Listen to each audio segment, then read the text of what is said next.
Hello my dear student, how are you. उम्मीद करते हैं आप सभी लोग मस्त होंगे, स्वस्थ होंगे। मैं डीपी एक बार पुनः आप सभी के यूट्यूब चैनल संस क्लासेस पर हार्दिक स्वागत एवं अभिनंदन करता हूं। और आइए आज हम लोग डिस्कस करेंगे क्लास 12 का जो सेकंड चैप्टर हम लोग पढ़ रहे थे, अल्कोहल, ईथर एंड फिनाल। तो इस चैप्टर के अंतर्गत आज हम लोग एक सेकंड जो टॉपिक हम लोगों का है वो क्या है, ईथर। तो इस टॉपिक के बारे में आज हम लोग डिस्कस करेंगे कि ईथर किसे कहते हैं, ये कितने प्रकार के होते हैं। तो अगर हम बात कर लें ईथर की, सबसे पहले क्या, क्रियात्मक समूह की, मतलब फंक्शनल ग्रुप की। तो जो ईथर का फंक्शनल ग्रुप होता है वो क्या होता है, ओ, जिसको हम लोग क्या बोलते हैं, ऑक्सीक्रियात्मक समूह। क्या बोलते हैं, ऑक्सीक्रियात्मक समूह। अगर आपसे पूछा जाए कि ईथर का क्रियात्मक समूह क्या होता है तो आप क्या बताएंगे, ऑक्सीक्रियात्मक समूह होता है। किसका, ईथर का। तो अगर हम बात कर लें कि ईथर किसे कहते हैं, तो जब एक ऑक्सीक्रियात्मक समूह से, या फिर हम कह सकते हैं क्या, कि जब ऑक्सीक्रियात्मक समूह से दो एल्किल समूह जुड़े होते हैं तो बना यौगिक क्या कहलाता है, ईथर कहलाता है। जब एक ऑक्सीजन परमाणु से कितने एल्किल समूह जुड़े हों, दो एल्किल समूह, तो उस यौगिक को हम लोग क्या कहते हैं, ईथर। क्या कहते हैं, ईथर। इसी को आप क्या कह सकते हैं कि जब ऑक्सीक्रियात्मक समूह से दो एल्किल समूह जुड़े होते हैं तो इसे ईथर कहते हैं। अब अगर हम बात कर लें कि ये क्या है, ROR, तो यही चीज क्या कहलाती है, ईथर का जर्नल फार्मूला। क्या कहलाती है, सामान्य सूत्र। ये क्या है, ईथर का सामान्य सूत्र। तो अगर आपसे पूछा जाए कि ईथर का सामान्य सूत्र क्या है तो आप क्या बताएंगे, ROR, या फिर आप एक और बता सकते हैं क्या, ROR डैश। क्या बता सकते हैं, ROR डैश। अगर यहां पर हम बात कर लें कि ये R क्या है, तो ये R क्या है, एल्किल समूह। और यहां पर अगर हम बात कर लें ROR डैश में, ये R डैश क्या है, तो ये क्या है, बड़ा एल्किल समूह। मतलब ये R यहां पर क्या होगा, छोटा एल्किल समूह, और ये जो R डैश है ये क्या होगा, बड़ा एल्किल समूह। तो ये बात थी किससे रिलेटेड, कुछ ईथर से रिलेटेड। अगर हम बात कर लें कि ईथर का क्रियात्मक समूह क्या होता है, तो क्या होता है, ऑक्सी, मतलब ऑक्सी क्रियात्मक समूह किसका होता है, ईथर का। अगर हम बात कर लें कि ईथर के सामान्य सूत्र क्या होता है, तो ईथर का सामान्य सूत्र क्या होता है, ROR या फिर ROR डैश। जहां पर ROR डैश में अगर हम बात कर लें R की, तो ये क्या है, एल्किल समूह, लेकिन कैसा एल्किल, छोटा एल्किल समूह। लेकिन R डैश क्या है, बड़ा एल्किल समूह। तो अब कुछ एग्जांपल देख लेते हैं। जैसे ये R है तो R के स्थान पर जब हम एक कार्बन के एल्किल रखें तो क्या होगा, CH3, फिर क्या है O, फिर क्या है R। तो यहां पर भी हम सेम उसी ही कार्बन के एल्किल रखेंगे। जैसे इधर एक कार्बन के एल्किल लिख रहे हैं तो इधर भी R है, तो यहां पर भी हम क्या लिखेंगे, एक कार्बन की एल्किल। तो ये क्या बन जाएगा, CH3OCH3। इसका नाम क्या होगा, डाई मेथिल ईथर। क्या नाम होगा इसका, डाई मेथिल ईथर। अगर इस वाले जनरल फार्मूले से हम बनाएं कोई प्रॉपर फार्मूला, तो जैसे ये R है तो R के स्थान पर क्या ले लें, एक कार्बन के एल्किल, तो क्या होगा, CH3, फिर क्या है O, फिर इधर क्या है, R डैश। R डैश का मतलब इससे बड़ा एल्किल समूह हमें यहां पर लेना है। किसके स्थान पर, R डैश के स्थान पर।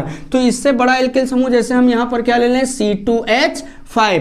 तो इसका अगर हम साधारण नाम की बात कर लें तो इधर क्या लिखा है, CH3, इसको हम लोग क्या लिखते हैं, ये जो CH3 है, CH3 को हम लोग क्या लिखते हैं, मेथिल। क्या लिखते हैं, मेथिल। और इधर क्या लिखा है, ये C2H5, C2H5 को हम लोग क्या लिखते हैं, एथिल। क्या लिखते हैं, एथिल। तो यहां पर बहुत ज्यादा कंफ्यूजन होता है लोगों को कि वास्तव में इसका नाम हम मेथिल एथिल ईथर लिखेंगे कि एथिल मेथिल ईथर लिखेंगे। तो इसमें ज्यादा आपको कंफ्यूज नहीं होना। ये CH3 को हम लोग क्या लिखते हैं, मेथिल, C2H5 को क्या लिखते हैं, एथिल। अब आप देखो यहाँ पर जो इंग्लिश अल्फाबेट है, इस अल्फाबेट में अगर हम देखें तो M पहले आता है कि E पहले आता है, तो आप कहोगे कि E पहले आता है। तो इसका नाम जब हम लिखेंगे तो पहले कौन सा फॉर्म लिखेंगे, C2H5 वाला। मतलब इसका नाम क्या लिखा जाएगा, एथिल, फिर क्या लिखा जाएगा, मेथिल, फिर क्या लिख देंगे, ऑक्सीक्रियात्मक समूह को ईथर।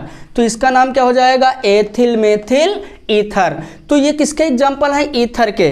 जैसे CH3OCH3 का नाम क्या होगा, डाई मेथिल ईथर। CH3OC2H5 का नाम क्या होगा, एथिल मेथिल, फिर क्या, ईथर। अब कुछ और एक एग्जाम्पल की हम बात कर लें। जैसे हम क्या ले लें, C2H5OC2H5। क्या लें, C2H5OC2H5। तो यहाँ पर C2H5 क्या है, एथिल। यहाँ पर भी C2H5 है तो इसका मतलब ये भी क्या है, एथिल। तो यहाँ पर एथिल के कितने हो गए, दो। तो इसका नाम क्या होगा, डाई एथिल, फिर क्या, ईथर। तो ये किसकी बात है? ईथर की। आप इन एग्जांपल्स का एक बार स्क्रीनशॉट ले सकते हैं। तो ये बात थी किसकी? ईथर की। अब हम बात करेंगे क्या कि जो ईथर इसको सबसे पहले बनाया किसने। तो अगर हम बात कर लें कि जो ईथर है इसको बनाया किसने सर्वप्रथम, तो इसका सर्वप्रथम निर्माण किसने किया था? एक वैज्ञानिक थे जिनका नाम क्या था? रेमंड लली। क्या नाम था? रेमंड लली नामक जो वैज्ञानिक थे, उन्होंने सबसे पहले ईथर का फॉर्मेशन किया। तो ईथर को सर्वप्रथम किसने बनाया? तो वैज्ञानिक का नाम क्या था? रेमंड लली। इन्होंने क्या किया? सबसे पहले शुद्ध एल्कोहल, शुद्ध एल्कोहल का मतलब एल्कोहल का जनरल फार्मूला क्या होता है? ROH। शुद्ध एल्कोहल पर किसकी अभिक्रिया कराई? आयल ऑफ विट्रियल, मतलब सांद्र सल्फ्यूरिक अम्ल की अभिक्रिया, मतलब H2SO4। ये जो शुद्ध एल्कोहल है इस पर किसकी अभिक्रिया कराई? आयल ऑफ विट्रियल, मतलब कंसंट्रेट सल्फ्यूरिक अम्ल की। तो उन्हें एक अत्यंत वाष्पशील यौगिक प्राप्त हुआ जिसका नाम क्या रखा गया? ईथर। क्या नाम रखा गया? ईथर। तो इसको अगर हम बैलेंस करें तो इधर R कितने हैं? 2, इधर कितना है? 1, तो इसको कितने से गुणा कर लेंगे? 2 से। तो जो वैज्ञानिक थे कौन? सर रेमंड लली। इन्होंने क्या किया? सबसे पहले शुद्ध एल्कोहल पर किसकी अभिक्रिया कराई? आयल ऑफ विट्रियल, मतलब कंसंट्रेट सल्फ्यूरिक अम्ल की। तो इन्हें एक ऐसा यौगिक प्राप्त हुआ जो एल्कोहल की अपेक्षा क्या था? अधिक वाष्पशील था। उसी यौगिक का नाम क्या रखा गया? ईथर। क्या नाम रखा गया? ईथर। आप इसका भी एक बार स्क्रीनशॉट ले सकते हैं। तो सबसे पहले ईथर का निर्माण किसने किया? सर रेमंड लली ने। किससे किया? तो शुद्ध एल्कोहल पर किसकी अभिक्रिया कराई? आयल ऑफ विट्रियल, मतलब सांद्र सल्फ्यूरिक अम्ल की अभिक्रिया कराने के फलस्वरूप इन्हें एक ऐसा यौगिक प्राप्त हुआ जो एल्कोहल की अपेक्षा क्या था? अधिक वाष्पशील था। उसी यौगिक का नाम क्या रखा गया? ईथर। अब हम बात कर लेते हैं किसकी? ईथर के वर्गीकरण की। किसकी बात कर लें? ईथर का वर्गीकरण। अगर हम बात करें ईथर के वर्गीकरण की तो एल्किल समूह की उपस्थिति के आधार पर ईथर कितने प्रकार के होते हैं? 2 प्रकार के। पहला क्या होता है? सममित ईथर, जिसको इंग्लिश में हम लोग क्या बोलते हैं? Symmetrical ether. क्या बोलते हैं? Symmetrical ether. अगर हम बात कर लें सममित ईथर किसे कहते हैं? तो सम का मतलब क्या होता है? बराबर वाले, मित का मतलब साथ वाले, मतलब ऐसे ईथर जिनमें दोनों एल्किल समूह जो साथ वाले हैं वो कैसे हों? बराबर के, उनको हम क्या कहेंगे? सममित ईथर। जैसे सममित ईथर के हम जनरल फार्मूले की बात कर लें तो इसका जनरल फार्मूला क्या होता है? ROR, मतलब सममित ईथर का जो सामान्य सूत्र है वो क्या होगा? ROR। तो जैसे प्रॉपर एग्जांपल की हम बात कर लें तो जैसे R है, इसके स्थान पर एक कार्बन के एल्किल रखें तो क्या होगा? CH3। फिर क्या है? O, फिर इधर R ही लिखा तो यहाँ पर भी क्या रखेंगे? CH3। मतलब ये क्या हो गया? डाई मेथिल, फिर क्या? ईथर। इसका नाम क्या होगा? Dimethyl ether. और अगर हम कुछ और एग्जांपल की बात कर लें, जैसे R है तो R के स्थान पर 2 कार्बन के एल्किल रखें तो क्या होगा? C2H5। फिर क्या होगा? O, फिर R है तो क्या लिखेंगे? C2H5। तो इसका नाम क्या होगा? इसमें C2H5 के कितने हैं? 2, तो इसका नाम क्या हो जाएगा? डाई एथिल, फिर क्या? ईथर। इसका नाम क्या होगा? Die ethyl ether. तो यहाँ पर अगर हम बात करें कि जो ईथर है उसका जो पहला टाइप है वो क्या है? सममित ईथर, मतलब सिमेट्रिकल ईथर। तो जो सिमेट्रिकल ईथर होते हैं इनका सामान्य सूत्र क्या होता है? ROR, मतलब इसमें दोनों जो साथ वाले एल्किल समूह हैं वो कैसे होते हैं? बराबर के होते हैं। वो कैसे होते हैं? बराबर के। अगर एक के स्थान पर हम लोग क्या लिख रहे हैं? CH3, तो दूसरा जो R है वहां पर भी हम लोग क्या लिखेंगे? CH3। तो जैसे डाई मेथिल ईथर हो गया या डाई एथिल ईथर हो गया, ये किस प्रकार के ईथर हैं? तो ये सममित ईथर हैं। कैसे ईथर है? सममित ईथर। आप इनका भी एक बार स्क्रीनशॉट ले सकते हैं। अब हम बात कर लें इसके सेकेंड टाइप के। तो जो सेकेंड टाइप होता है ईथर का वो क्या है? असममित ईथर। क्या है? असममित ईथर, जिसको इंग्लिश में हम लोग क्या बोलते हैं? Unsymmetrical ether. क्या बोलते हैं? Unsymmetrical ether. अगर हम बात कर लें कि असममित ईथर किसे कहते हैं तो इनका जो जर्नल फार्मूला होता है, मतलब सामान्य सूत्र, वो क्या होता है? ROR dash. क्या होता है? ROR dash. जहां पर R क्या है? छोटा एल्किल समूह। R यहां पर क्या है? छोटा एल्किल समूह। और ये जो R डैश लिखा है इसका मतलब क्या है, ये बड़ा एल्किल समूह। ये क्या है, बड़ा एल्किल समूह। तो अगर हम असममित ईथर की बात कर लें, अनसिमेट्रिकल ईथर की, तो इनका सामान्य सूत्र क्या होता है, ROR डैश। इस फार्मूले में R क्या है, छोटा एल्किल समूह, और R डैश क्या होता है, बड़ा एल्किल समूह। अब कुछ प्रॉपर एग्जांपल ले लें, जैसे R है तो R के स्थान पर हम लोग क्या लिख दें, CH3, फिर क्या है O तो O, फिर यहाँ पर क्या है R डैश। मतलब इससे हमें क्या करना पड़ेगा, बड़ी एल्किल रखना पड़ेगा, किसके स्थान पर, R डैश के स्थान पर। तो R डैश के स्थान पर हम लोग क्या रख दें, C2H5। तो ये क्या हो गया, CH3OC2H5। इसका नाम क्या लिखेंगे, तो आपको अभी बताया गया, इसका नाम जो सामान्य नाम है, मतलब साधारण नाम, वो किसके आधार पर लिखेंगे, अंग्रेजी वर्णमाला के आधार पर। तो CH3 को हम लोग क्या लिखेंगे, मेथिल, और C2H5 को क्या लिखेंगे, एथिल। तो अंग्रेजी वर्णमाला में पहले क्या आएगा, E, उसके बाद में क्या आएगा, M। तो इसका मतलब पहले किसका नाम लिखा जाएगा, एथिल का। तो इसका जो साधारण नाम है वो क्या होगा, एथिल, फिर क्या होगा, मेथिल, फिर क्या जोड़ देंगे इसमें, ईथर। तो इसका जो साधारण नाम है वो क्या हो जाएगा, एथिल मेथिल ईथर। तो ये कैसा ईथर है, असममित ईथर। कैसे पता, क्योंकि इसमें दोनों एल्किल समूह क्या एक जैसे नजर आ रहे हैं आपको। तो इसमें दोनों एल्किल समूह एक जैसे नजर नहीं आ रहे हैं। एक क्या है, छोटा एल्किल समूह, और एक क्या है, बड़ा एल्किल समूह। तो ऐसे ईथर जिनमें दोनों एल्किल समूह क्या हो, एक जैसे ना हो, मतलब एक क्या हो, छोटा, और एक क्या हो, बड़ा। तो ऐसे ईथर को हम लोग क्या बोलेंगे, असममित ईथर, मतलब अनसिमेट्रिकल ईथर। आप इसका भी एक बार स्क्रीनशॉट ले सकते हैं। अब हम बात कर लें किसकी, IUPAC नाम की, किसके, ईथर की। तो अगर हम ईथर के IUPAC नाम की बात कर लें, IUPAC नेम की, तो जो ईथर होते हैं इनका IUPAC नाम हम लोग क्या लिखते हैं, एल्कॉक्सी एल्केन। क्या लिखा जाता है, एल्कॉक्सी एल्केन। अगर आपसे पूछा जाए कि ईथर का IUPAC नाम क्या होता है, तो ईथर का IUPAC नाम क्या होता है, एल्कॉक्सी एल्केन। क्या होता है, एल्कॉक्सी एल्केन। कुछ एग्जांपल देख लेते हैं, जैसे एक एग्जांपल ले लें हम लोग, क्या, CH3OCH3।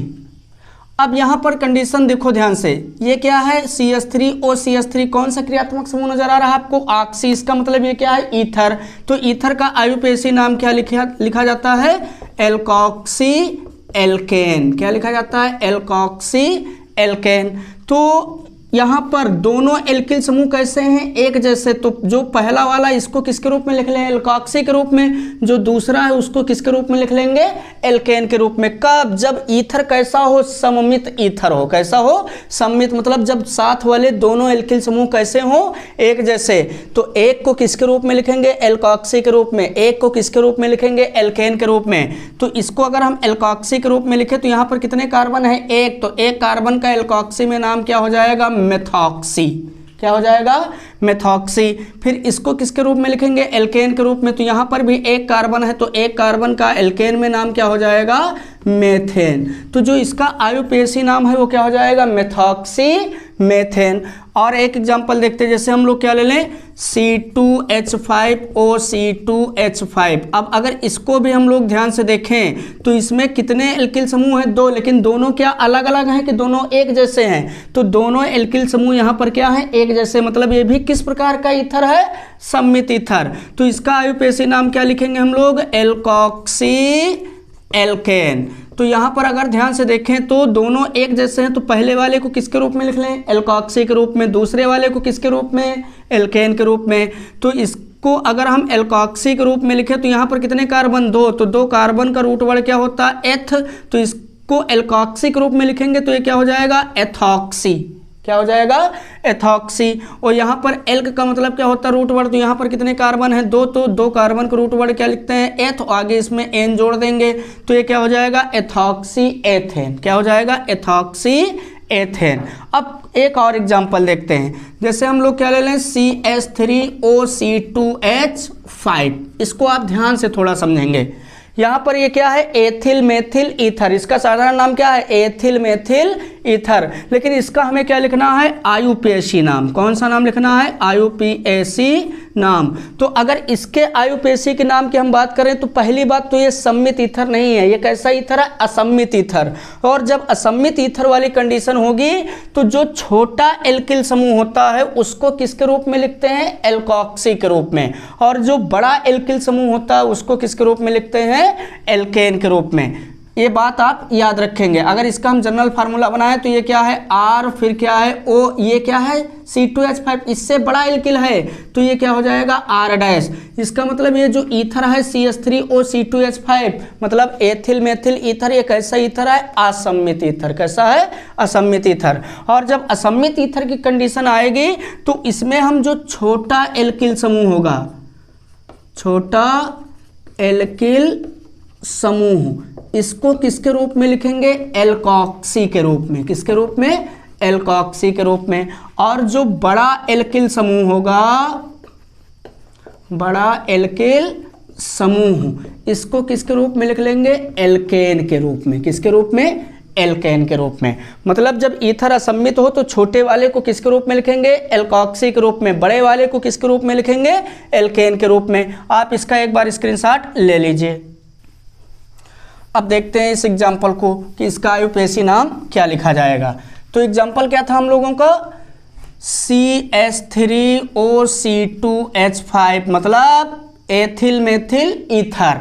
तो यहाँ पर इसका आयुपेशी नाम हम लोग लिखते क्या है? एल्कोक्सी एल्केन लिखते हैं। अब यहाँ पर दोनों एल्किल समूह अलग अलग, तो आपको अभी बताया गया कि जो छोटा एल्किल समूह होगा उसको किसके रूप में लिखेंगे? एल्कोक्सी के रूप में। जो बड़ा एल्किल समूह होगा उसको किसके रूप में लिखेंगे? एल्केन के रूप में। तो यहाँ पर ये CH3 एक कार्बन वाली एल्किल और ये C2H5 कितने कार्बन वाली एल्किल है? 2 कार्बन वाली। तो ये क्या है? छोटा एल्किल समूह और ये क्या है? बड़ा एल्किल समूह। तो इसको हम लोग किसके रूप में लिखेंगे? एल्कोक्सी के रूप में। किसके रूप में? एल्कोक्सी के रूप में। इसको किसके रूप में लिखेंगे? एल्केन के रूप में। किसके रूप में? एल्केन के रूप में। तो पहले कौन सा फॉर्म लिखा जाएगा? एल्कोक्सी वाला। तो एल्क का मतलब क्या होता है? Root word. इतने का मतलब क्या होता है? Root word. तो यहाँ पर कितने कार्बन? 1। तो 1 कार्बन का रूट वर्ड हम लोग क्या लिखते हैं? मेथ। और आगे इसमें क्या जोड़ देंगे? ऑक्सी। तो इसका नाम क्या लिखा जाएगा? एल्कोक्सी में मेथॉक्सी। और इसका नाम एल्क। एल्क का मतलब रूट वर्ड कितने कार्बन? 2। तो 2 कार्बन का रूट वर्ड क्या होता है? एथ। आगे इसमें क्या जोड़ देंगे? एन। तो C2H5 का एल्केन में नाम क्या लिखा जाएगा? एथेन। तो इसका आयुपेशी नाम क्या हो जाएगा? Methoxy ethane. क्या हो जाएगा? Methoxy ethane. मतलब छोटे वाले को किस रूप में लिखा गया? एल्कोक्सी के रूप में। बड़े वाले को किस रूप में लिखा गया? एल्केन के रूप में। तो आयुपेशी नाम होता क्या है ईथर का? Alkoxy alkene. तो एल्कोक्सी के रूप में CH3 को लिखेंगे तो ये क्या हो जाएगा? मेथॉक्सी। और एल्केन के रूप में C2H5 को लिखेंगे तो ये क्या हो जाएगा?